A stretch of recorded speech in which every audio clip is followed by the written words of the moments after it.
Neck-throughs, guitars, they're like a guy that won't have a beer with you. I want to hear what's pushing the notes.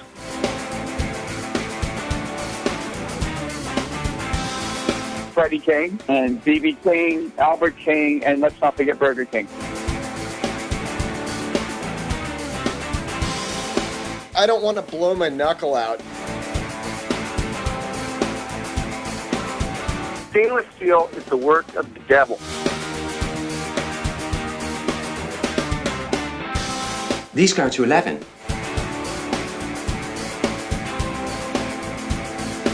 From the East Amplification Tone Labs in Baltimore, Maryland, it's the Amps and Axes Show. With your hosts, Jeff the Godfather of Low Wattage Amps Bober and Mick Marcelino. Are we having trouble with the bottle there, son? A little bit. Well, good day to you, Mr. Bober. Good day to you, Mr. Marcelino. Oh, what a fine day. Welcome to another fine cast of pods. Yes. Awesome. Right out of the gate, as we always do, thank you to the listeners. Yes, thank you for listening. We've been seeing some great numbers come down the pike. Yeah, there's more of you. Yes. And we thank you even more. Oh, yeah, we're loving that. And, we never give out, we never give out the website. It's www, or as some people go, www, Amps and Axes Cast. Right. .com. And is the word spelled out. So don't do the ampersand. Right. It's Amps and Axes Cast. Yes. And go on there and check out Mr. Seditis's Quick Lick. Mm-hmm. He gave us some more. Yeah. Today. He's so good, man. He's just so good at this stuff. Here, watch me do this. Yeah. I can use all of my fingers. Right. Yes. Yeah, no, it's great. Yeah, and he's just such a cool guy. And, of course, every time I watch one of those videos, I'm like, how do you do that? Mm-hmm. So, and then he responds back, well, thank you. It's what I do. Yeah, it's exactly. what I do. Not what I do. I can't do that. Also, thank you for clicking through the Amazon banner on our page. Oh, yeah. You can buy all your goodies there. Absolutely. Doesn't cost you anything extra. And we get our beak wet. Just a little bit. Yeah. Yeah. So that's nice. It works. And we have a couple people that constantly put money in our PayPal. So thank you for that, too. Yeah. Thank you very much. Yes. It keeps it keeps the podcast flowing to the general public. Yes, it does. So, we could sit here and talk to ourselves. We'd still love it. We have done that many a time. Yes, we have. The other thing is that I want to make a correction because the guy has been just amazing to us. Out of nowhere, Frank Pica. It's not Picha. Mm-hmm. It's Pica. He actually gave phonetically. He did the phonetic thing, and Yeah, I was like, dude, I'm sorry. Correction. I said, we will correct that on the air. But he sent us a bunch of pictures of Nam, and if you go on our page, you will see him on the front. There's a little scrolling gallery of what he took it when he was at Nam. Yeah. Nice. He was the one who gave us Mr. Joel Hoekstra. Yes. So that, without a doubt, thank you. Yeah, I mean, this week's just been full of, this week and last week have been full of NAMM stuff. And, yeah. I didn't go out this year. Hopefully we'll do summer. But yeah. And maybe we'll take the show to over to summer now. I think this is totally portable and totally doable. So I think we need to do that. And some of our friends got stuck out there because of the quote unquote blizzard that shut everything down, shut all the New York airports down, and it's like these guys were like stuck out there for a couple of days until they finally got the flights going again. That's nuts. Yeah. So New England got hit pretty hard, but not so bad down there. But I guess it was enough for them to shut them down. Yeah. I mean, they started shutting down the day before.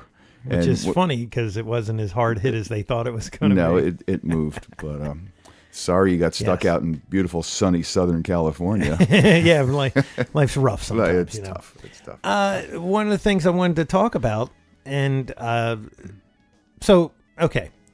I'll take you back. So I had a 2001 black Les Paul Standard. Yes. And I bought it from Guitar Center up in Manhattan. Okay. Yeah, that's where it came from. And when I got it, it looked like it had been ridden hard and put away wet.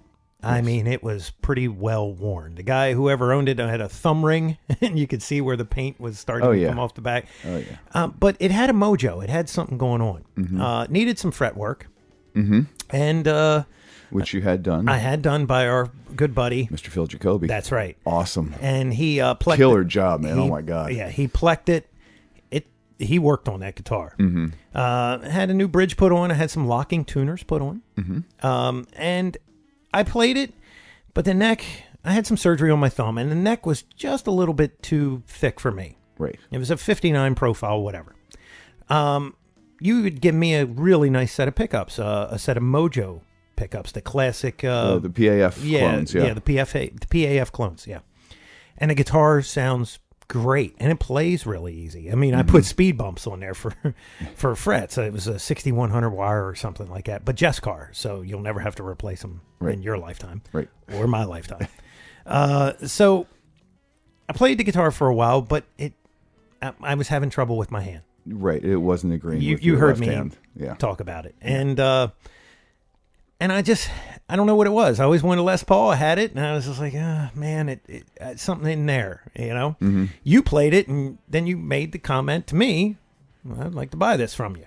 And I thought, well, okay, that's different. Okay. Usually I, have to put things online somewhere and sell it out. This is after you found your dream guitar. Well, that is true. I did find my my SG. Yes. Which I just adore that guitar. But anyway, and then you said to me the other day, because I was complaining to you about my amplifier, my Laney. Right. I have a GH50L. So it's a 50-watt lead head, all tube, basically one channel. You can switch in and out another gain stage. It's a good head. Yeah, it did the job for a long time for you, I'm sure. Yeah, and I have a Marshall 1936 212 cabinet underneath. Cool. With 75s in it. Standard stuff. But what I didn't like is that when you hit the gain stage, it sounded like you were standing at the ocean, which a lot of lower end amps have this issue. That's all you hear. You have to turn it off so you could talk to the guy next to you at any kind of volume. But you don't hear while you're playing. You don't hear while you're playing, but, don't have any quiet parts. Right, That's the thing.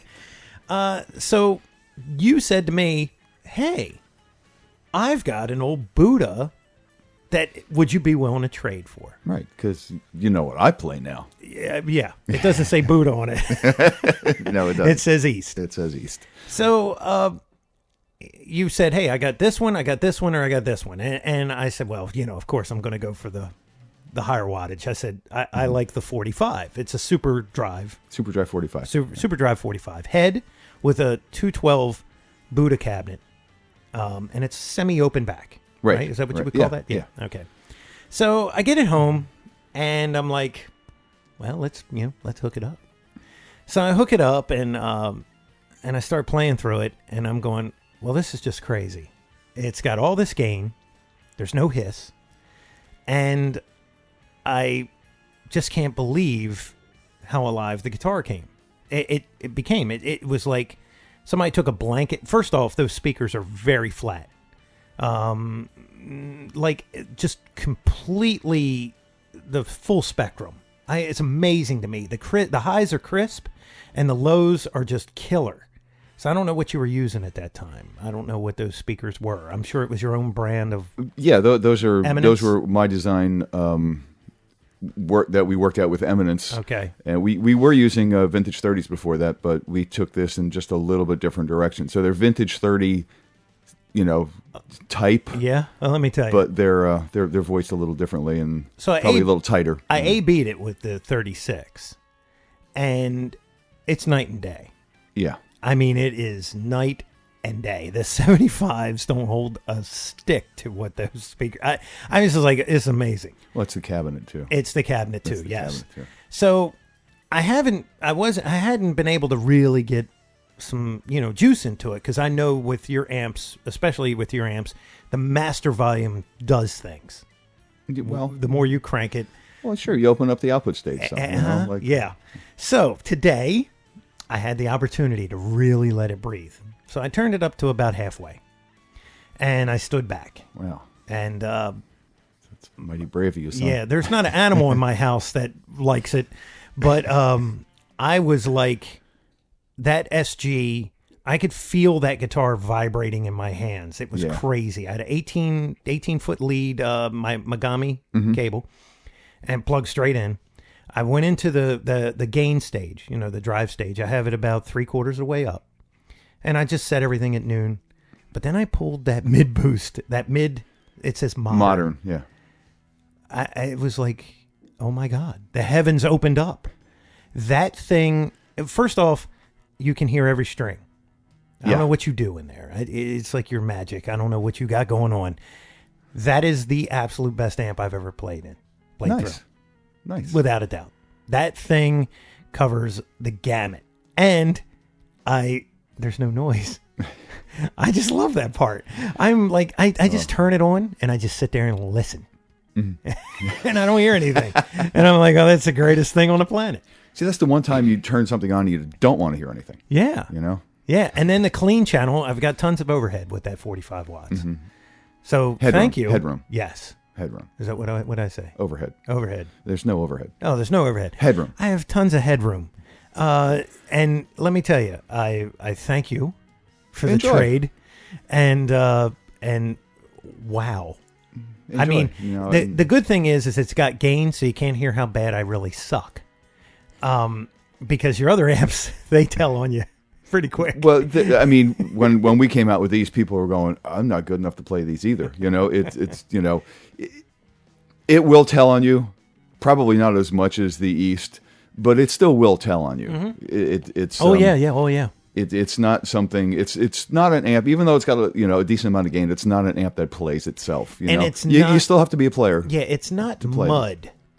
Right. No, I don't like mud. I was able to, even though it doesn't sound like a Marshall, I was able to dial in an AC/DC tone using my SG, which I only have, and that amp combo. Oh, absolutely. Yeah, my plumber was there, who has an XFX too, and he's going to demo that for us one day. Oh, yeah, that's right. You were saying in the future here. Yes. And he heard it, and he was like, "That is crazy tone." And I said, "Yeah, man." And I had, I was doing the AC/DC stuff, and he goes, "That sounds just like it." And I was like, "That's because I got the power up, and I had the gain cranked back to like, what 4 would be at that point." Yeah, you got the output stage breathing, and that's what really. Yeah, that's the way those guys played forever. Yeah, those KT66s. Yeah. Yeah, that is a tube to be reckoned with. Yeah. Oh yeah. Look, I've been skeptical about everything. Anytime I play something, and that thing is just changed me completely. I'm like, my God, every note, it's so percussive. It's percussive, yet it's airy, yet it's got a really nice chime on the top, but it's not brittle. Yes. They're really cool tubes. They really are. That is the weirdest thing. You nailed that right there, because I was like, God, it's just so articulate. Like every note, I can hear every string. Yeah. Clear. I'm not used to that. So well, get used to it, son. I know. Well, thank you very much again. Enjoy. Absolutely. Enjoy. And, NAMM did happen. Yes. And, there was a bunch of new products. There's some stuff out. And I've seen some of the videos, but the one that I wanted to talk about was Zakk Wylde's new Wylde Audio. Oh, that's right. He has his own line now. He pulled away from Gibson and Marshall, from what I gather. He has his own guitar line, and I think they got 4 or 5 models. Wow. Maybe 4. I'm not sure. And then he's got some amps, and it looks like it's all made in South Korea. Okay. I don't know what the price points are yet. They haven't really released any of that stuff, but he did debut it there, and he was playing it, and it's Zakk Wylde, and looks like it's pretty good stuff. It looks, his Les Paul has a very different look to it, because, they can't mimic a Les Paul. But his Flying V's got a cool shape to it, and then he's got a Flying V that looks like the SG, so it's... Oh, right. Yeah. It's got the SG points on the neck end and the V points on the... Yeah. So he's got some metal machines there. That design has reared its head a few times. Yeah. In history. Well, Dean. I was going to say I was pretty sure that when I was speaking to Zelensky. Either I was speaking to Zelensky or oh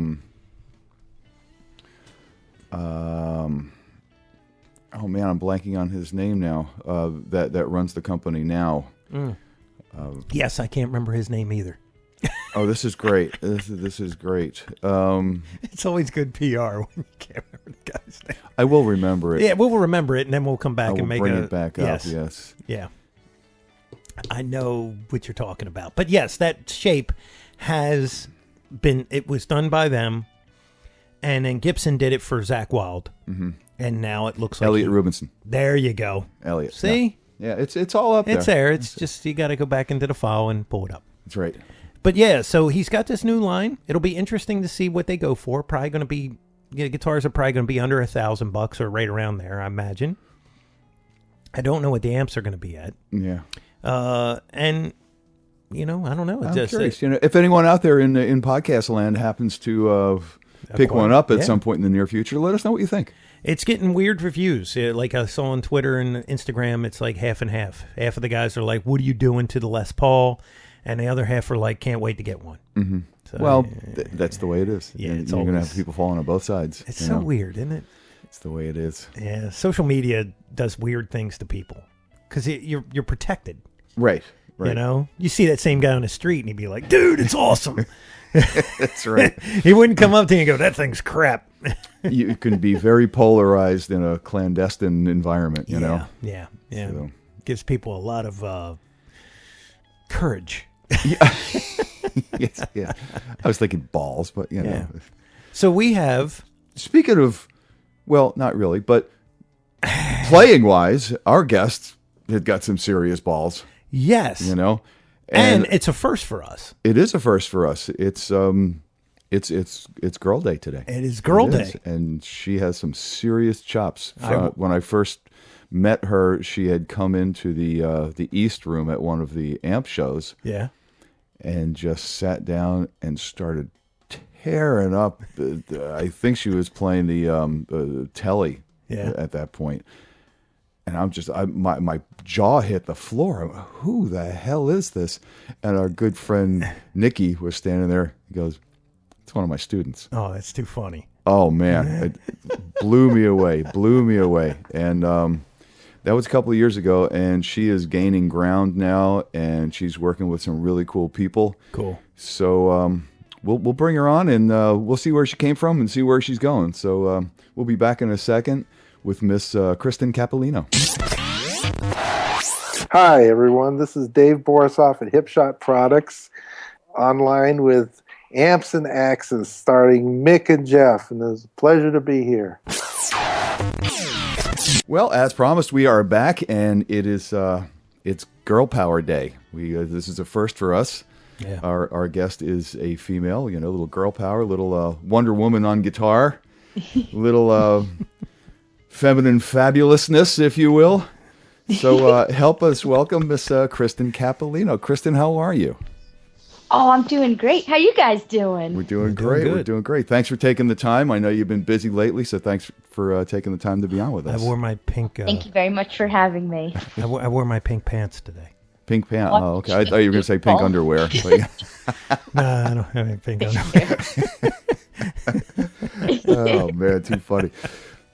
So, there's a lot of cool stuff happening for you right now, but as I try to do, I try to go back to the beginning to see where the artist came from and, what their story was and where they started and how they started. So why don't you just tell us a little bit about Kristen Capolino and where she came from?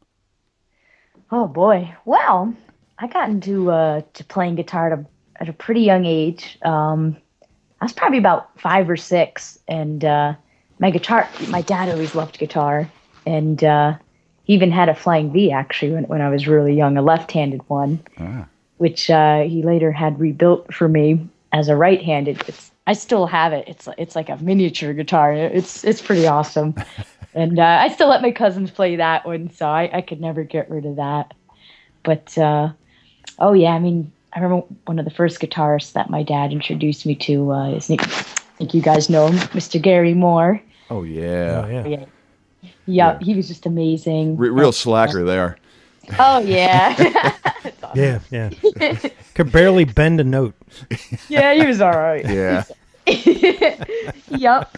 So that was when I just got hooked on playing, and I started taking lessons when I was 9, and then I finally started recording when I was 13. That's when I recorded my first album.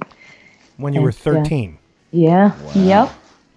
It was a lot of fun, and that's even actually when I started singing also. So that was definitely a very new experience for me. And then I just kept going. So Now the first album, who else? I would assume that you didn't do all the instruments yourself, or am I wrong? Nope. I had Mike Seattle on drums. He was killer. Oh boy, it's been a few years. Yeah, I'm sure. Gosh, I wrote with Janko Radosavljevic. He was like one of my first guitar teachers. I remember when I was 12. And Wow. and that's how I started writing and stuff like that. Wow. And I recorded with Wayne Warnicki at Peaceful Water Studios, and it's fun. I still go there. I've been recording with Bill. He puts together the Westchester All Stars Christmas for Wounded Veterans concert, and we've been recording there at Wayne Studio. So it's just so cool to go there, and I think of the beginning every time. It's just so much fun. So. Yeah, it must have been. Yeah. It must have been a hell of an experience. At 13 years old to go into a studio and just record your first album. I mean, that must have been. It was such a blast. Yeah. When I was 13, I'll date myself here. When I was 13, 34 years ago? Good God, 34 years ago. Going to a recording studio, I would have probably thought going to the moon would have been cheaper. When I was 13. That was all 2-inch tape then. You were paying big money. Back recording then, yeah. studios cost a fortune. Right. At 13. Now, I don't mean to ask you because I know guys aren't supposed to ask girls how old they are. But how old are you? I'm 25 now. 25. So that's only a mere 12 years ago. So right. 12 years ago, there was some was it 2-inch tape 12 years ago? Would you? No, we weren't using that. Nope. We were just using Pro Tools, probably. something. Yeah. Yeah. Yep. That's cool. I forget the version that we had. Maybe like 6, 7. 12 years ago, it could have been like 5. Yeah. It's probably old, I bet. Yeah. But much more cost effective than trying to purchase 2-inch tape because that was it's gotten ridiculous. I think if I remember correctly, we went to a studio one time when I was like 16. The guy said, "Well, you're going to need about $500 to walk in the door, and it's going to cost you." At that time, I think it was like $200 for a reel. And he said, you'll get like maybe 2 songs on that reel. And I was like, what? Right. I was like, well, forget it. Now you go buy a $29 hard drive and you can put 6 albums on the damn thing, know? At 96 kilobits. Right. Yo. It's crazy. It's crazy. People are doing it again though with the tape, back to that, I'm hoping that Mr. Dave Grohl is the reason that they have to start making 2-inch tape and making it affordable again, just because he brought the whole thing back from Sound City. Yeah. I really want to get over there and see that thing. Yeah, that'd be kind of cool. But all right, so back then, what were you playing? Did you actually start on a V that early, or were you playing something else first? Let's see. I remember when I was a kid. I think I was probably I was 8, around there. I think this was before lessons, and I went to the store, Let's Jam, and I think it was like in Newburgh, and I think I tried like one of those Epiphone Les Pauls, Mm-hmm. And before that, my hands were so small that I could only play on like the first 2 strings. So I was like, all right, I didn't know what I was doing then, so I was just like, all right, I'll try every string, and that was kind of, then my dad got me that guitar, and that was kind of one of my first real guitars, and then I think when I was 10, I got a Les Paul Studio, so I still have it.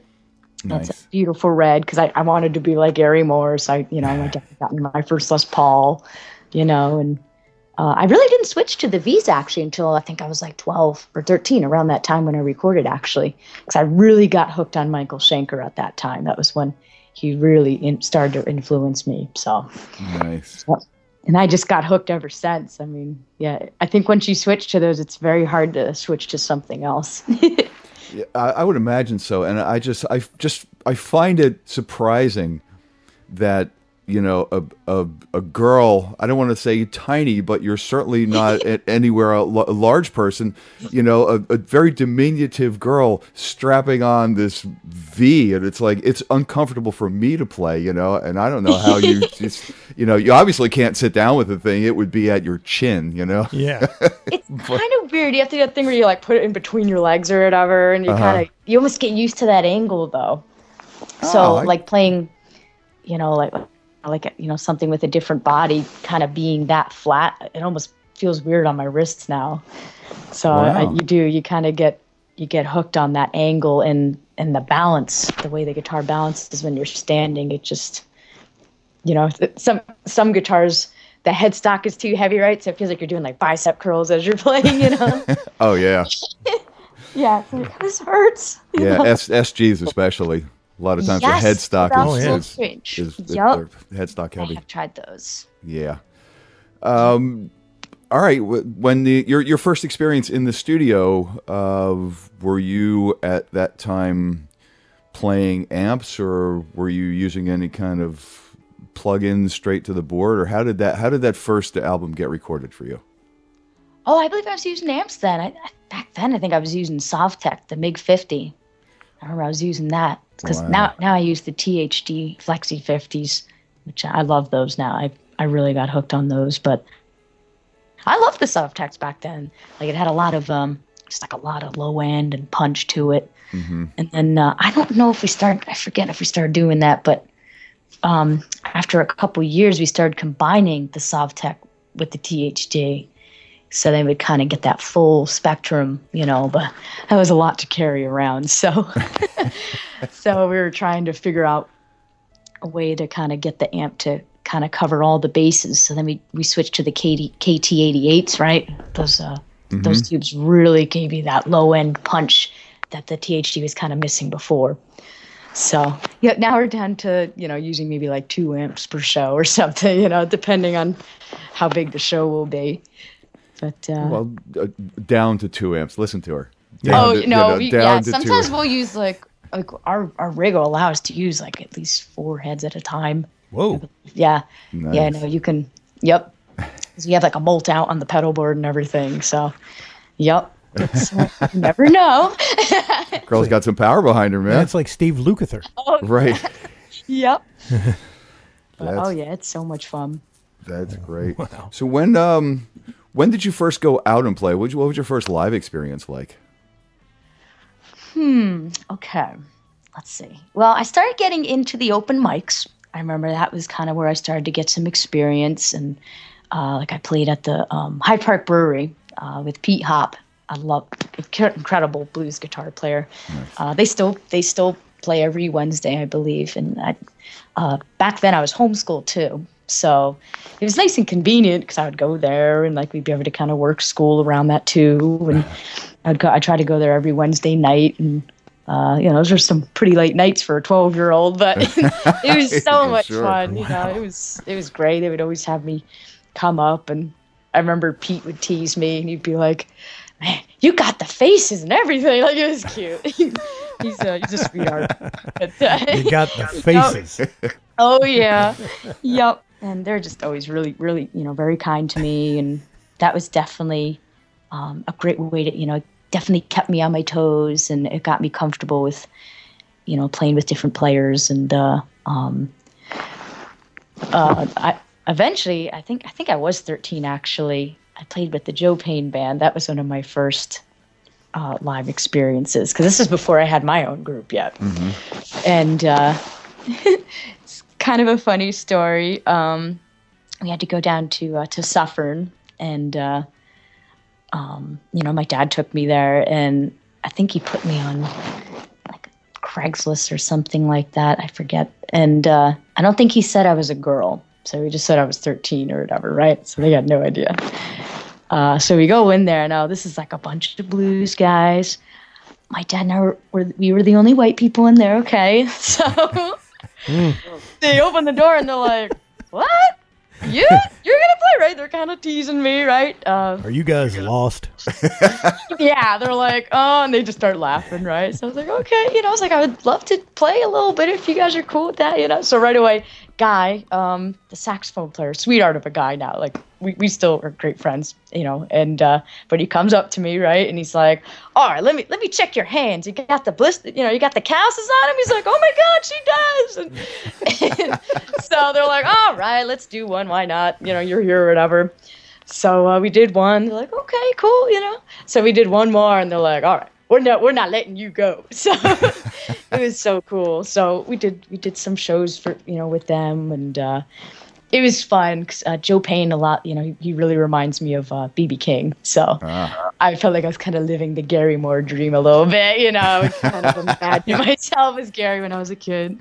So yep. Awesome. So we kind of did some corporate gigs. A lot of blues stuff. And This is you're like the female Joe Bonamassa. Oh, that's a huge compliment. Yeah. I appreciate that. Because Joe got his start with B.B. King and then Danny Gatton at the age of 12. Right. He's incredible. Oh my God, he was incredible. Yeah. Oh yeah. That's fantastic. Thank you. Where did it go from there? When did you decide to put your own band together? Oh, I think I was 16. That's when I started. Actually, I was a little younger. That might have been, I think I was 14, 15. Because I remember I played at the Chance in Poughkeepsie, for the first time when I was 14 at a benefit. Wow. And, it was just so amazing to get up on that stage. I saw Shanker there. Fuel, I think, was the first concert I ever saw there. So to just get up on that stage was amazing, And, that's when I started just playing out more and more, when I was 16. And, it definitely takes time, to find different band members. I'm loving my group right now, and these guys are all, it's amazing the different players that you come across and all the paths that everyone crosses. And it's definitely a journey. For sure. Now, was all this pre-lessons, or had you started taking lessons by this time, or? Oh, yes. Yep. I started taking lessons when I was 9 or 10. Oh. Around there. Yep. So I was still learning, I thought originally you had said that you were, self-teaching. Yep. I mean, I think I did both, because a lot of the time I'd watch, I'd try to play along with Gary Moore's videos and Michael Schenker's videos, and I'd even try to play Aldo Miola's videos. Oh my gosh, But then I started studying with Nicky Morrock. Yeah. Amazing session guy. I mean, he's not a teacher, but he took the time, work with me, and he's just so amazing. So he's touring with David Sanborn, and we love Nicky. We've had him on, and we love him. And I made mention of that before we brought you in. That he was the first time I had seen you was in the East Amplification room at one of the amp shows, and you came in and sat down and just started tearing it up. And Nicky was there, and my jaw hit the floor. And I'm looking at Nicky. He went, "Yeah, that's my student." He's so cute. I love Nicky. Stuff. Oh my gosh, yes, that was probably 4 years ago, I think. Yeah. Wow. At least 2 or 3 years. Yeah. Yep. That was in New Jersey, I believe. I think it was. New York, or it might have been actually in New York at the New York Amp Show or whatever that was. Yeah. That was fun. Well, half the things are called New York, and they're in Jersey anyway. So I'm pretty sure it was in Jersey, but that's what they called it. I remember. Yeah. Right. Yep. That was really fun. Yeah, that was great. Because you could play loud there. No volume restrictions. That's right. Yeah. Yep. Unlike the NAMM show and the NAMM police that we always used to love. Oh my God. That's why Wizard amps are. That's awesome. Yeah. Yep. You can hear those guys equally well in every single room of an amp show, no matter what floor you're on. It's like, the guys from Wizard are playing. Those dudes don't hold back. No. You gotta enjoy it. Gotta play it loud. Yeah. Yep. So the you put your own band together at some point in time, and I imagine that was like you were saying. It's you I guess rotate through some people until you find everybody that gels properly. Oh yeah. Yeah. Yep. What's that look like when they come through the door and it's some dude and he goes, "Okay, what am I playing with here?" You know, because you know how it is. You don't expect to see a girl. Oh yeah, that's and there she is holding this flying V. You're probably like, all right, let's see what we got here. And then it's like mind blown, and you're like, okay, can I be in your band? Especially at my age too. I think that was a little strange for people, right? I was like 16, telling them, "Oh no, can we work on that part a little more?" No, I got it. It's like no, that's tough when you're a little bit younger, but no, I think for the most part, people are very respectful and very cool about it. So, yep.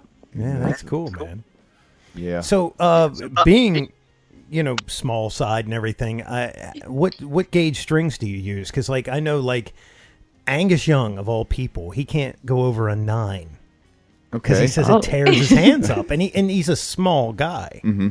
And SG looks big on Angus. All those guys are small. Yeah, they are. Yeah. So, what gauge strings do you use? Oh man, I'm using the 1052s now, the NYXLs by Diodario, and they feel so good. I mean, because I switched to them, I think last year, and they just feel so consistent. And I mean, they don't feel like 11s, like on the low end, because I do a lot of that drop D stuff, and it's just like when you're bending, it feels consistent and smooth. I mean, I like when they fight you a little bit. I don't know, because for the longest time I used 10s, but they weren't staying in tune like I liked, and a couple years ago I got hooked on the 1052s, and yeah, it's a light top, heavy bottom. Yes, yeah, it's a hybrid set.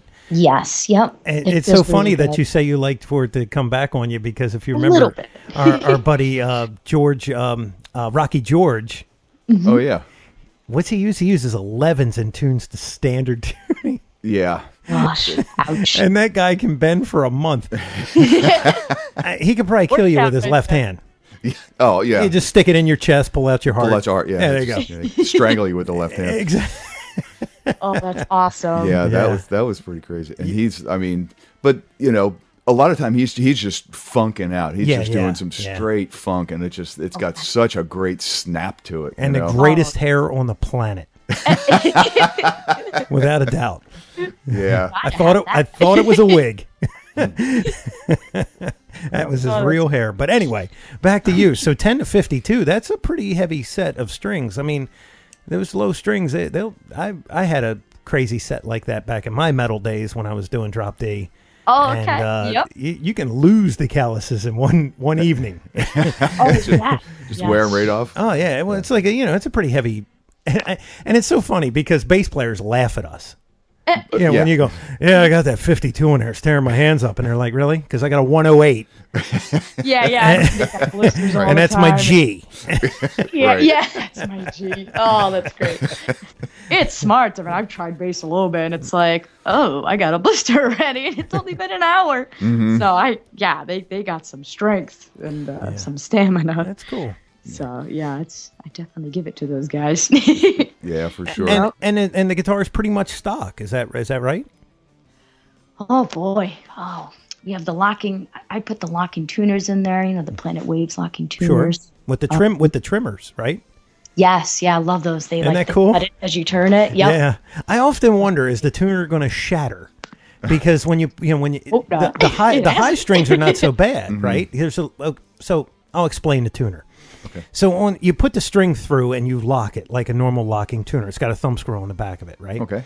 But there's a piece of very hard steel that they actually have that rides against the post. So as you tune it up, the string comes over and it just clips the end right off of it. Wow. It's an auto clipping tuner. It clips the string, right? Now for the lighter strings, the plain wound, or the plain strings, not the wound strings, not so bad. Mm-hmm. But when you get to that 52, it's like you're turning that knob and you're turning that knob, and then bam, that thing comes off of there. And you know the blade has to be hardened steel. It is very hardened yeah, steel. yeah. And I tell you, I put a set on for a guy, and I tuned the guitar up, and I think it was like 10 to 46. Okay. I thought, I'm going to break the tuner. I thought for sure, when I got to that 46, I thought, tuner's going to snap or something, and it chopped the string right off. Wow. You know who made those? Ned Steinberger. Oh, okay, yeah. Ned Steinberger, Planet Waves is his deal. He invents a lot of that stuff for there. So that's where that came from. Nice. Yeah, they are definitely convenient. And I mean, it keeps you in tune. You know, I mean, with the locking, great. That's like the first thing I'll do. Like if I ever get a guitar, I'll be like, locking tuners on it. Yeah. See, the locking bridge. There's a girl after my own heart. Essential. Right yeah. I always look at like, why do you want to take time to restring your guitar? You may want to do it faster. Right? Yeah. I mean, it's sort of like changing your oil. You don't want to be out there for 5 hours doing it. Let's just get it done. Yeah. I may have to look into that on some of the guitars because I'm still, I change strings at a snail pace. Well, still, that Les Paul, I sold you as the Grover lockers. Yes. Yeah, I have those. Yep. And let me tell you, you can, give it 3 minutes tops, maybe 2 minutes. You can take all the strings off, have all the new strings on, and be playing. Nice. Because it's that quick. I mean, it really is. It's very convenient. You may be converting me. You might. Plus, it gets rid of all, especially with Gibsons. It gets rid of a lot of the instability with the tuning because you don't have all those windings around the post. So when you bend, you get that forgiveness. Yes. It doesn't get bound up. Right, right. Especially with if you're using a whammy too, and the winds around the peg are for strats. It's perfect. Yeah. If you have a Strat with a whammy, forget it. It's like night and day. Yep. You can stay in tune and just go to town. Oh. Who wants to play in? Definitely help too, like on the nut when you put the lubricant on there. Like we always do that, and that definitely helps so nothing sticks and stuff. And that definitely makes a big difference. That's cool. So stock pickups in that guitar, right? Oh, I got the Duncans in there. I got the super distortions in there. I love them. Wow. I used the 500Ts for a long time, but I was kind of getting microphonic issues. So we even tried to have them dipped, right in the wax. We tried to do that trick, and but then we switched to the Duncans. Like I got endorsed with them 2 years ago, I believe. Cool. And those guys are sweethearts. Like right away, they're like, "Oh, just tell us what you like. We'll send them over." They're like super nice. Yeah. And, the neat thing about Seymour is that they they're the bigger pickup company. Them and DiMarzio, they're the two big hogs on the planet. But the thing about Seymour is that even at the size that they're at, their quality has never changed. No, it's beautiful. It has always been. You get a Seymour Duncan pickup, you're like, well, first off, it's made really well, and the customer service is insane. But the pickup is spot on. I've never had a bad one. Yeah, they do a great job. They really do. They're They consistently. nailed that. Yeah. I mean, like, he is. You like this, and I'm like, okay. And I was like, yep, you are absolutely right. Yep. Yeah, and that's the other thing too is that you talk to them on the phone and you tell them what style of music you play and tell them what you own, and their staff is pretty knowledgeable. They'll kind of hook you up with what they think you're looking for. Right. Yes. And they have a return policy, which is awesome. Yes. Nice. You put it in there, you don't like it, you have 30 days to send it back. They'll send you a replacement. Yep. So cool. Yeah. Very Cool nice stuff. people, and they definitely know what they're talking about. Well, that's cool. So yeah, man. So you're dyed in the wool, tried and true V girl now, right? Or are there any other guitars in the arsenal? I love my Taylor acoustic. That one's beautiful. I've been, I write a lot with that one, and I've been playing more acoustic songs live, so that's been really fun. But recently, I connected with Epiphone actually, and they built me 4 beautiful custom Kristen Capolino flying V's, and they are gorgeous. I mean, they've just been such a pleasure to work with. The two have the Trem King tremolo systems on there. Trem King. Oh, yeah, wow. check them out. Yeah, that's a cool tremolo. Such a cool feel. Very consistent, and just it's really cool feel. And very it doesn't require any routing in the body, correct? No, it's really nice. Yep. Yeah, I've seen their ads. Yep. Nice. You can bolt it on your Les Paul and have a tremolo. Oh, cool. Yeah. Oh, they got it. They got it right. It's all above the guitar. I might have. It's got a cool feel too. Yeah. What is it, Kristen? Does it? Have you played like a Bigsby or anything? Does it feel like that, or does it feel more like a Strat, or what does it feel like? It's interesting. It's not. It's like it's kind of Floyd, but it's not. It's interesting. Whoa. Like it's like it has the give when you want it to, but then it'll kind of stiffen up almost like the Bixby a little bit if you want. It's very responsive to how you handle it. It's very interesting. Because to be honest, I never really used the trem that much before, so I was like, right? I mean, the couple times I tried the Floyd, it wouldn't stay in, right? So I mean, I started trying the Trem King, and it's like, cool. Yeah, it's got a really interesting feel to it, because it's got that give, so you can pull up if you want to, but it still feels like locked in too, so it doesn't feel like it's wobbling all over the place. It's very interesting. That's cool. It's really cool. I may have to put one on one of the Pauls. Now what's neat, and I don't know why Epiphone doesn't do this with their Les Paul, but what's neat about the Epiphone of any other model, not the SG. I'm sorry, I'm lying. But if you get like the Explorer, or if you get the Flying V, it's got the Gibson headstock. Yes. You don't get the weird headstock. Yeah. And that's the thing. I'm like, why can't they? And they have done the open book headstock on Epiphones in the past for their Les Paul copies. Really? Yeah, I've seen them. They're Japanese made. They're not Korean made. They're or Chinese made. They're Korean made. I mean, they're Japanese made. You can find them on eBay. They're older models. And they say Epiphone on them, but they have a Les Paul headstock. And I'm like, what? Why? Why can't they do that? Well, I think they wanted easily recognizable that it is not a Gibson. It is an Epiphone. Yeah, but if that's the case, why do they put the standard Gibson on the Flying V's and on the Explorers? Right. That doesn't. Yeah. I don't know. And let me tell you, you get there. The Flying V's, you'd be hard pressed. You got to come up on it and go, oh, that's an Epiphone. Because I mean, they're very. I mean, they're almost identical. I mean, they're right? built in the same. I mean, right there. Yeah. And so then I saw one of the Carina model Explorers. Yeah. I was on top of that thing, going, well, that's a Carina Gibson. And sure enough, the guy turned around. It was a guy from Molly Hatchet, and it said Epiphone on it. And really? I was like, get out of town. Yes. Wow. No, I mean, the quality of the Epiphone stuff is just ridiculously good. Yeah, they've really stepped up. Oh, my gosh. They are, I mean, just like the dressing of the frets, I mean, it is just so smooth. And that's like just so hard to find today. Like you go into a music store and like all you got to do is just like feel the edge of the fretboard and you're like, oh, it's sharp, Yeah. Well, that's because it's so hard to find things that have that quality today. Yeah, they don't dry the material out long enough. And as it comes over and it's drying out, it shrinks. And, of course, the frets don't shrink. Right. So then what might have been better dressed there by the time it gets here. It's just razors down your hand. Yeah.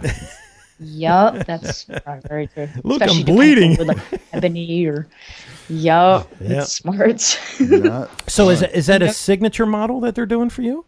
Yes. Yep. Cool. It's got my name on there, and it was so beautiful. I mean, they're all gorgeous. That is the wildest thing. So, that's great. Congratulations. So kind. Oh, thank you very much. Yeah. It's been a pleasure working with them. That's a huge step. That really is. That's a huge step. Yeah, it is. So exciting. Yep, we connected with them last year, actually. So, yeah, I'm really excited to work with them. Very cool.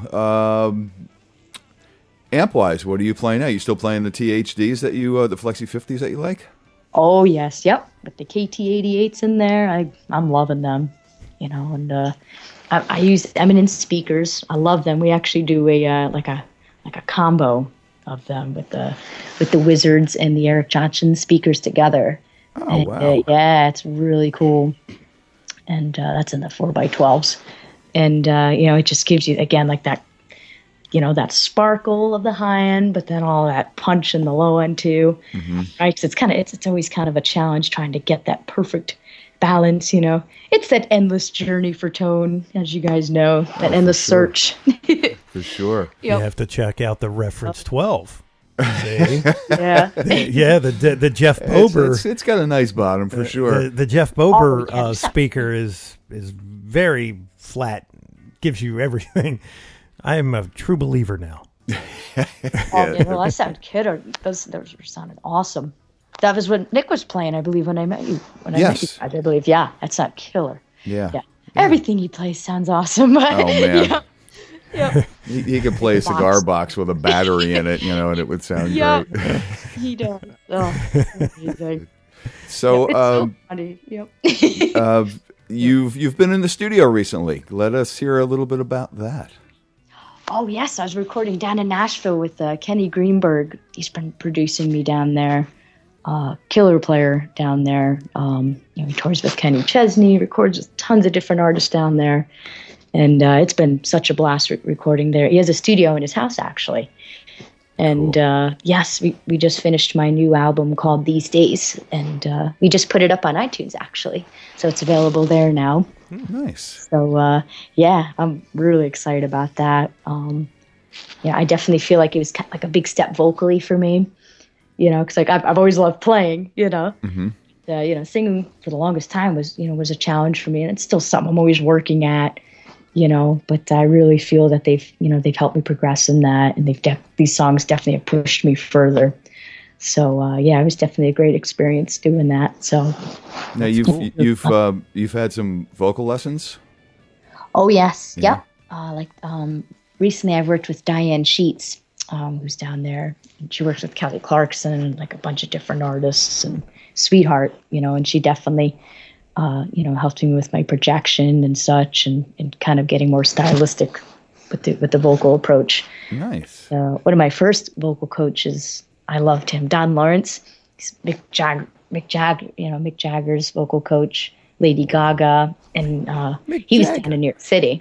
Yep. Wow. So I used to go see him once a week, and I love him. He was a tough cookie. I mean, you got to come in there. I mean, I remember when I was a kid, I'd get sick, and he would be like, you gonna miss a show just because you got a cold? You're gonna come in here and you're gonna work. I don't care how sick you are. You're gonna do it. You're not gonna miss a show for that. And yeah, I mean, it's true. I mean, you can't. You got to do what you got to do. I would have said to him, "Do you talk to Mick Jagger like that?" I'm sure he does. He probably does. He probably does. He's tough, but he's great. And cool. I softened him over the years. I did. Yeah, I was a little scared of him. I remember when I was a kid, I was like, oh, he yelled at me, but I was like, okay, I'm gonna do my warm ups every day, So he was very, very strict on that. But now, if you had a cold, did he give you anything to tell you anything specific to like take or drink or anything before you come in? What would be the best for your throat? I mean, he was more just like the water kind of guy. Like, like I know how people say do the honey thing and all that, but he was always just like, do honey. He said, he gave me this special exercise. I always keep like my vocals on my phone or whatever, so I could just warm up before a show. But I remember back then he gave me a specific vocal exercise that like clears you out and stuff, and it was great. It definitely helped. Wow. Especially if it was like a throat thing, or it definitely helps. So I think anyone who has a cold would find that pretty helpful. Yeah, it's pretty cool. Yeah. Yep. Now, I guess there's always little tricks that most people don't know. Yeah, exactly. People that coach people that can't miss a show. Yes. Know about. Yeah. Yep. Now, you have a pedal board, obviously. Oh yes. Is it one of those? Yep. Is it one of those pedal boards that you're like, well, if I had 8 feet, I could do this, or is it? Is it mine actually used to be bigger, but it was like 80 pounds, so I felt 80 bad. pounds. My dad had to lug that thing around, so we had to shrink it down a bit. An 80-pound pedal board. It was big. I mean, I could probably curl up on that thing and lay on it. It was big. Yeah. What is on an 80-pound pedal board? So she plays, she sings, and she dances. Oh yeah, yeah. Well, I have the bypass switcher, so that makes such a difference. Mm-hmm. Love that, especially for singing. You got your delay right there. You got your distortion. You're not like and it saves the life of the pedal itself too. You're not abusing the pedal. You know, True. it's like I know tons of people, and they're like, "Oh, I broke my switcher again." I'm like, "Oh." You know? Yeah, it's like Yngwie Malmsteen. He said, "The harder I hit it, the better it sounds." And people were like, "That's not true." No, quite the opposite, actually. Right. It's not working. Oh gosh. So on this 80-pound pedal board, now you don't have that anymore, but when you had the 80-pound pedal board, what were we talking? What kind of number of pedals on this thing? I mean, I actually still have the same amount of pedals, just the board itself is a little smaller. So that I believe I have the same amount. They're just a little closer together now. But I use the BB Plus by Exotics. I love that distortion pedal. Wow. And then I use a lot of the time. I love the John Landgraf Overdrive. Love that. Like I use that on one of my new songs called Stare. And I love it's. If you take a look at his pedals, it's really cool because everyone he does, it's custom painted. So like the one I have, it's just got like a cool trippy look to it. And then he'll even put like a prayer inside the pedal. It's pretty cool. Wow. And yep, so I remember I got that when I was pretty young, and I connected with Visual Sound. They started endorsing me a couple years ago, and I love their H2O pedals. I have 3 of those on my pedal board. Wow. I have no problem. I love my delays. Yep, got my Planet Waves tuner. Love that. It's like the strobe tuner. Love those. Can you see it outside? I have to say that is a challenge. A lot of the times, like I use my Snark headstock tuner for that. Mm-hmm. It's like an emergency. Yeah, I have to say that's a tough one. That's a big thing with everybody. The pedals are hard to see in the day. I would love. You have to put like a box around the thing. Yeah. Like I played at down in DC last summer, and I couldn't see it. I was like, oh no, you have to like lean down on the ground, you know. I mean, even when I actually was doing the sound check down at in Nashville when I played at the New Year's Eve bash, a couple weeks ago, we're doing it in the day, and I'm like, hold on, guys, got to try to tune up with one hand here, because you got to. Yeah, it was a little tough to see. Got to shadow it with the other hand, yeah. Yeah, I was like, this must look funny, but I love them, so. Yep. That's cool. But, so you got a still a big pedal board, but it doesn't weigh as much. Which it's a little easier on the back a little bit. Yep. Yeah. At some point in time, you start thinking about cartage. You know.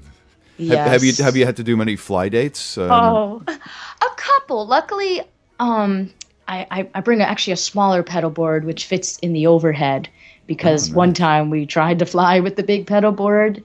Flew out to California, and my poor dad is like trying to wire the thing up before we get out there. I guess it looked like spaghetti.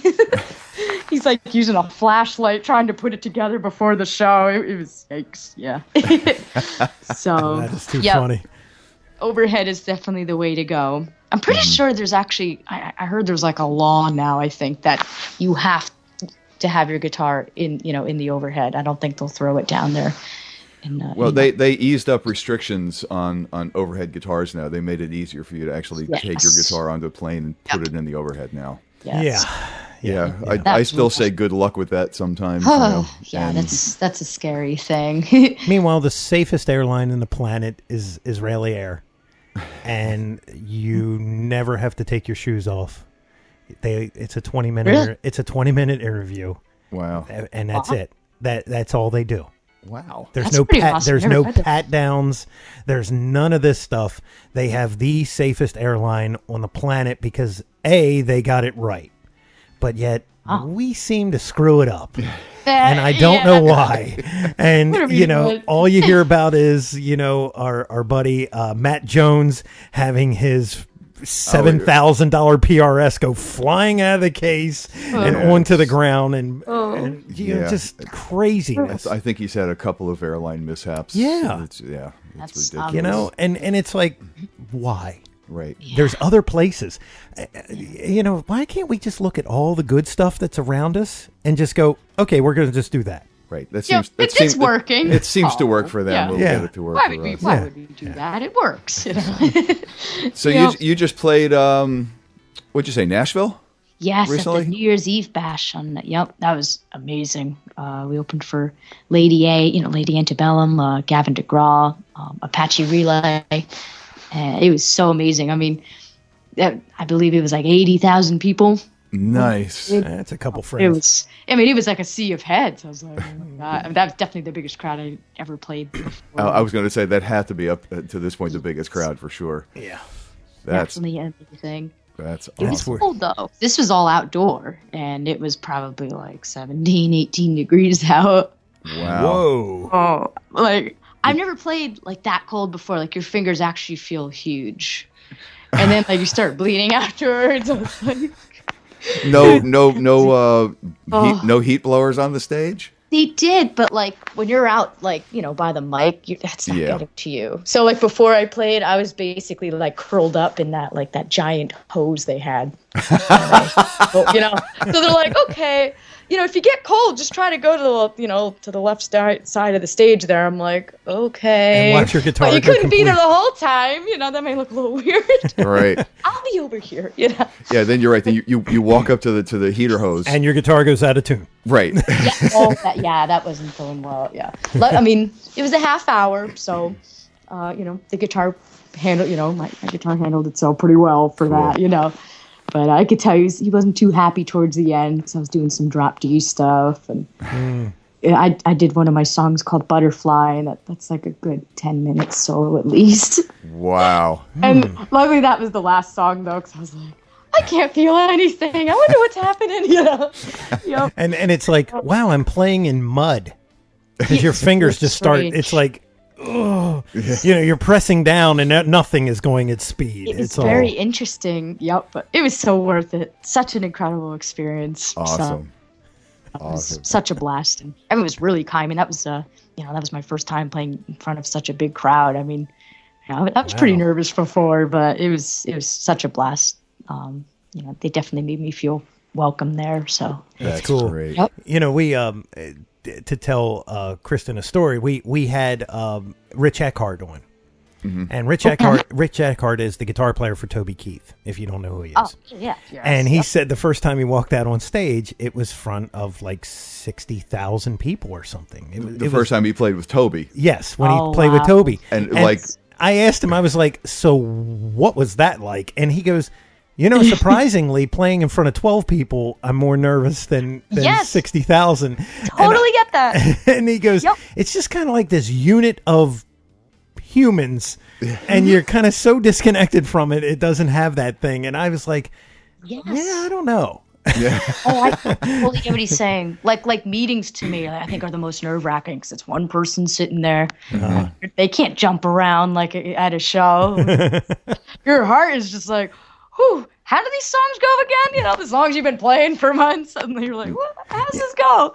My whole thing is that if the crowd got out of control, because like if I was, not playing well, 80,000 I can't stop. 12, I could probably take out 4 of them before the guitar broke. But there's 8 more that are going to get you. Yeah, but that's okay at that point. 80,000, I'm just being mowed over by a melee of people. That's not going to happen, though. That's not going to happen. No, they got security and stuff. Yeah. 12 guys in windbreakers ain't stopping 80,000 people. Yeah, got to break out. Yeah, but once you see it happen, you're long gone by then. You're long gone. Yeah, we're in the van. That's it. Go. So that's too funny. That must have been a hell of an experience. But I want to go back to the recent recording in the studio for a little bit, because you had some guests in there, I believe. Did you not? Oh no, not on this one. No, not on this one. No, my last album before that, I recorded with Earl Slick and David Bowie's band. Gerla and Dorsey, Sterling Campbell. That was amazing. But no, I actually haven't really had any guests on my albums yet. Wow. If I could, I would, I'd have Michael Schenker on there. All right, how about Giovanna Massa? Right. Wow, you got one more out than I knew of them, because I was thinking of the last one, because I remember that she was posting, with Earl Slick in the studio, and I was like, wow, that's so cool, man. He produced me on that one, yeah. What was it like working with him? Oh, it was so cool. I love how he's just like, he has such an organic approach.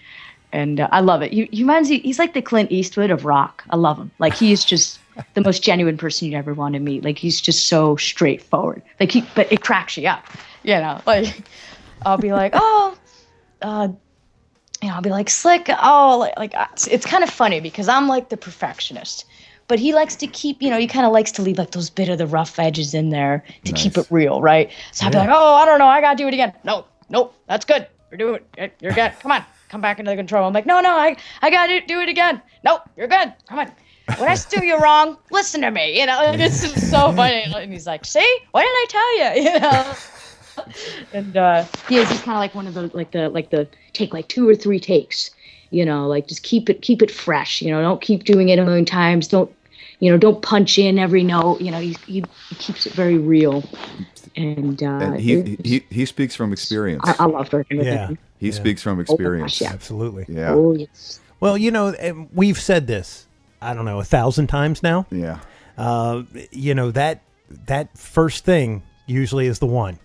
Set everybody up in a room, put some partitions up, roll tape, and go. The first one or two usually everything live, which I love. Yeah. That's usually, even when I recorded down in Nashville, we did pretty much everything live. Sometimes we did the solos afterwards, but like Butterfly was with the whole group. That was that is too cool. That was all. Yeah, a lot of them I try to keep them natural. Yeah, nice. Right. It's just think about this, right? Like a comedian, you're not going to sit there and tell the same joke 20 times. Yeah, like, you just tell the joke. Right, yeah, right. Because it's funny then. yeah. So if you're playing the song and you know the song, you don't have to go back. Mistakes that makes you human. Right. No, and I really do like his approach, and I really think that people, and it's probably turning around again. Obviously, because people like Slick are going, no, don't make it perfect. And I know this has been happening all over the place, but we got to a point for a while where everything had to be so perfect and every note was punched in, and it was sterile. There was nothing, no human characteristic left in the damn song when you got done with it. It's called Dream Theater. No, I'm sorry. Look, I'm a big fan of John Petrucci, so I'm not. I'm just saying that it's a different school, kind of. Well, you have those. Look, if you're not in Dream Theater, if you're not doing that prog rock thing, because that really requires. Oh my God! There's a click going on in the background, and things have to be. There's super precision there. Except for Crack the Sky, but that's a whole different ball game. Yeah. And that right there does require that kind of thing. But if you're just up there and it's rock and roll or it's whatever, really? Yeah. Come on. The book, look, there is no book. Right? Can we all agree that there is no book in this? Yes, I definitely agree. Believe me, I've met many a guy that will tell you there is a book. Oh, yeah. I know. All right, so did you, on this last release, Kristen, did you go back and try to make it perfect? Let's see. I feel like Kenny and I are a little bit more perfectionist, I'd say, a little bit. Definitely with the vocals. That, I think that took the most time. Okay. But, a lot of the other time, it would be just kind of a having fun thing. Kenny would be like, all right, Southern, he's adorable, he's like, let's just try this and see what happens. Oh, yeah, do that. But then other times I'd be like, oh, no, that's just not happening. I love how he's totally open to trying things. Well, that's cool. It's tough. There are just some people out there who just aren't willing to open up and try different things. And I'm definitely lucky to have met someone who has that approach. Because, there's definitely some cool, trippy stuff there. We weren't planning. A lot of this was like, let's just, we would get the basic structure and then we would bring in the whole group and we'd be like, let's just feel this out. And some things would be changed on the spot and be like, you know what, we're going to add another solo section here. It was really fun. I like how it wasn't too locked in at first. We totally, you'd feel our way through it and have fun with it. That's cool. Nice. It's like when they get to the point where they go, okay, let's put the amp in the tub. Yeah. And try that. You know what I mean? Have you ever had that? It's like, put it in the bathroom. I think it's going to sound great. Yeah. Yep. Oh, we actually have done that. Absolutely. Isn't that cool? I love that crap. Yeah. That is cool. I can't wait to hear it, and I'm sure our listeners can't wait to hear it either. And we will. We'll have to do a link. To your site. Absolutely. We'll do put the up link. We'll put up the website link, whatever, and hopefully everybody will go and download it and give it a listen. I know I will. Absolutely. Oh, that'd be awesome. Thank you. Yeah, no problem. No problem. Well, our time has run a little bit short here, but I thank you for taking the time again, and I'm just so happy that things are moving along for you, and you're one hell of a player, and we just wish you all the success in the world, Kristen. Yeah. You guys are too kind. Thank you so much for having me. It was such a pleasure to chat with you guys. Thank you. It was nice to have you too, and best of luck. And if you let us know if you happen to be in the Baltimore, Washington area. I was going to say that. I'm sure I'll run into you guys. I'm sure I'll see you guys soon. Absolutely. We can do this more live than it is now. Yes. Yeah, we can. Let's do it. Yeah, we can. We have extra mics. But you've not seen her play, and I've not seen her play live. So we have to go out and check her out if she's around here. So. Yeah, that's what's got to happen for Yeah. sure. Yeah. And we'll bring Nikki out. Yes. If he's in town, we'll bring him out. Yeah. Oh yes, please do. Maybe we'll get him up for a song or two. That would be a blast. Oh, for sure. Yes. Well, Kristen, thank you so much again, and continued success to you and your band and everyone else involved. Thank you so much. Thank you very much. Can't wait to see you guys soon. So there you have the story of Kristen Capolino. Yeah, man. Yeah, she's you got to check her out. She's a really good player, man. She's, I can't wait. I knocked wanted me out. I wanted to, and schedules. You know how it is. Oh yeah. A couple things that I wanted to mention. One is Eddie Van Halen turned 60. Got older. Yeah, he turned 60 2 days ago. We're recording this on Wednesday. You guys will hear this on Saturday. I think it was Monday. Monday he turned 60. Okay. Yeah. So happy birthday to Eddie Van Halen. I tweeted it out. You talk about a guy that changed music. For sure. Eddie Van Halen was he was at the cusp. That dude brought in a whole new set of material that nobody had ever done. Yeah. Well, there were some people that were doing some tapping. Yeah, but it wasn't anything before like that. him. But he took that style, and just really took it to the next level, and made mainstream rock America stand up and take notice. It's like, who is this guy? Where did he come from? He took something that some other people had already done, but just really took it to the next level and put it in a group. Yes. That you just took the whole genre to the next level. And the dive bomb. The tremolo dive bomb was something that he, and the squeals and all that. That wasn't being done by really anybody at that time, I wouldn't think. Yeah, not that I can remember. No. Well, no, Hendrix. Yeah, Hendrix did some dive bombing, but it wasn't like single note stuff that he would go crazy. A lot of his stuff was just a lot of, just crazy, but Eddie would actually incorporate it in the song. It was like, like one note would. Right, it would be an integral part of the song, Yeah, so he was definitely a game changer. And then, you bring in the Floyds and you're able to go nuts. I mean, take a real deep dive. The strings are hanging off of the neck and everything. Yeah. And speaking of tremolo, I may have to try that. That Trem King. Trem King. Yeah, right. I've seen their stuff in the back of the books and looks pretty interesting because it bolts right on. It's not like anything happens to your guitar. Well, she's got a couple on the Flying V's, which is very, very cool. Yeah. And using the I forgot to mention she's using the THD Flexi 50. So shout out to my friend Andy Marshall, who is THD. Oh, well, there you go. We'll have to have Andy on the show someday. Yeah. He was an East Coast guy. I believe he's in the Seattle area now, I think. But we've got some people lined up that I'm just excited. Oh yeah, no, the calendar is filling. Yeah, and it's thanks to you guys because it's starting to get notice. Yes. Now musicians are starting to notice that we're on the grid, and that is cool. Absolutely. Yeah, absolutely. Because before, I mean, we need the listeners, but now the listeners are starting to talk to the musicians, and the musicians are starting to talk to each other. Are starting to listen, and they're starting to listen. And when I hear that, it takes me back. I never thought this. I'm really surprised by this, and I can't thank we can't thank you guys enough. Absolutely, man. Absolutely. Thank you for spreading the word.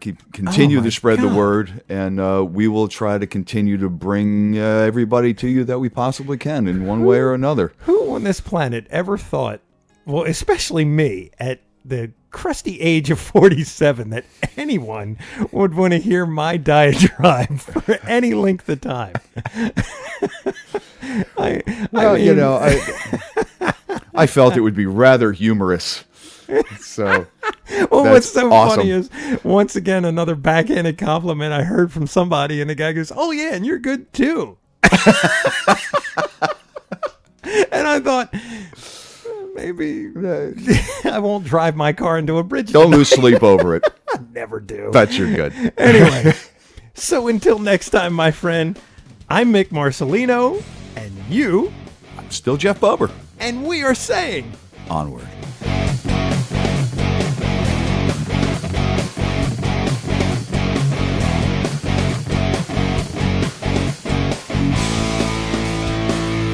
Be sure and follow the show on Twitter @Amps and Axes. Also, make sure you like the show on Facebook. For news, comments, and everything else, visit the webpage ampsandaxescast.com. Thanks for listening.